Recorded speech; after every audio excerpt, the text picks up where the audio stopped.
What's going on, guys? My name is Rich here, bringing you the AutoZone Liberty Bowl game preview video between West Virginia and Texas A&M. Now, this is Texas A&M team without Johnny Manziel and without the big old wide receiver slash tight end. Shoot, I can't remember his name right now, but they are gone. Now, they do have Keenan Hill, which at the beginning of the season, he looked like a Heisman Trophy contender and maybe one of the best quarterbacks in the league. And then something happened. And then he fell off the face of the earth. What I've seen of him play, he is a very good quarterback. He can run and he can pass. He might pass a little bit better than Manziel does, to be honest. But he had an up and down season, which, West Virginia's also had an up and down season from beating Baylor all the way to losing to Texas. I'm not saying Texas is a bad team, but, the teams that West Virginia has beat, they should have easily beat Texas. So, A&M is, coached by a very, very good team. Someone's done a very good job at Texas A&M. When Texas A&M left the Big 12, going in the ACC, nobody thought that that team would even be able to touch any of the SEC teams, especially on that side of the conference there, which is a very good conference size, very good side of the conference. The other other side of the conference isn't very good, or at least not up to par as I believe it's the western side of the conference. But Texas A&M and Summerlin's did a very, very good job of proving that he belongs there, and they beat teams that most people wouldn't think they would beat, especially their first year, and even their second year. There was teams that had doubt. Now they're one of the most feared teams in the SEC, and they had a little down this year, going to this bowl that is one of the most prestigious bowls, but I'm pretty sure he's happy to be here. Now, the offensive coordinator for Texas Tech used to coach under Dana Holgorsen, the West Virginia coach. And Dana Holgorsen, they got a little Twitter war, and he said he's not worried about him because he's taught him all of his hand signals and stuff like that. So, and also Texas A&M's offensive coordinator said he had to change it up a little bit. It was an honest conversation. A&M is a good team. Any team in that SEC West is very good.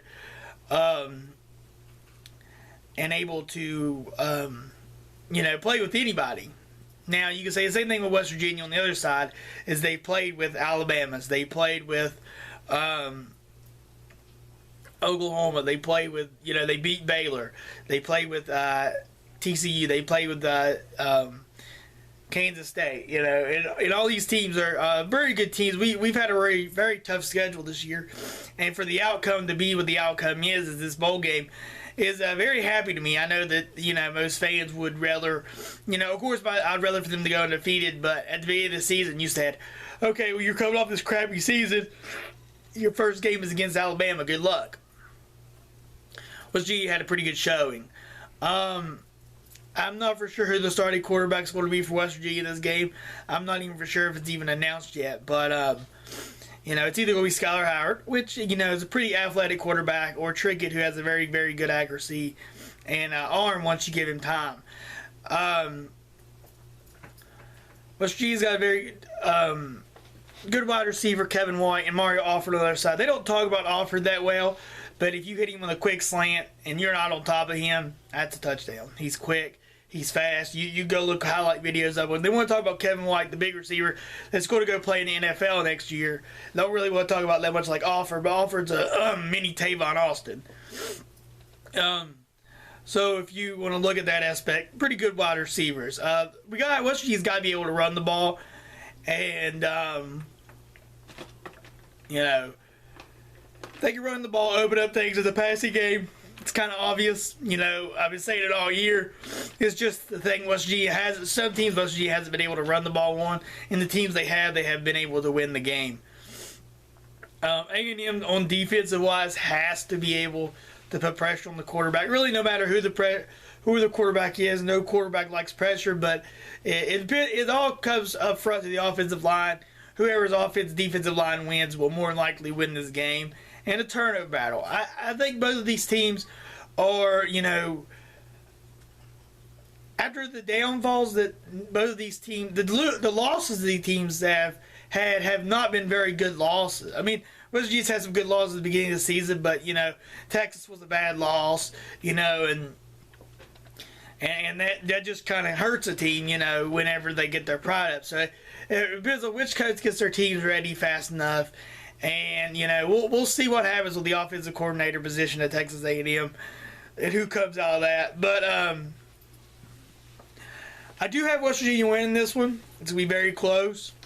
It would not surprise me if Texas A&M does pull this one out, but I do look for it to be, within the touchdown to 3-point range. I don't see any of these teams blowing them out. West Virginia has to be able to take care of the ball, and then secure the ball.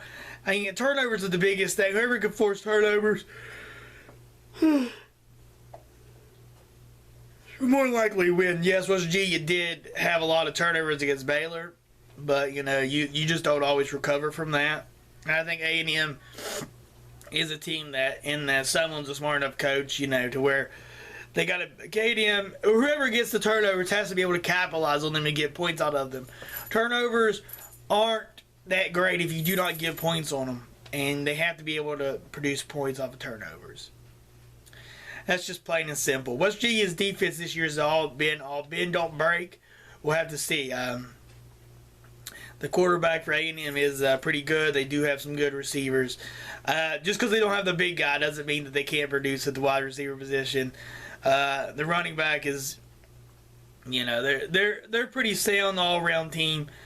So that's really about it, guys. Thanks for watching. You guys have a Merry Christmas, Happy Hanukkah, whatever you celebrate, and thanks for watching. Melanie Rich signing out. Peace.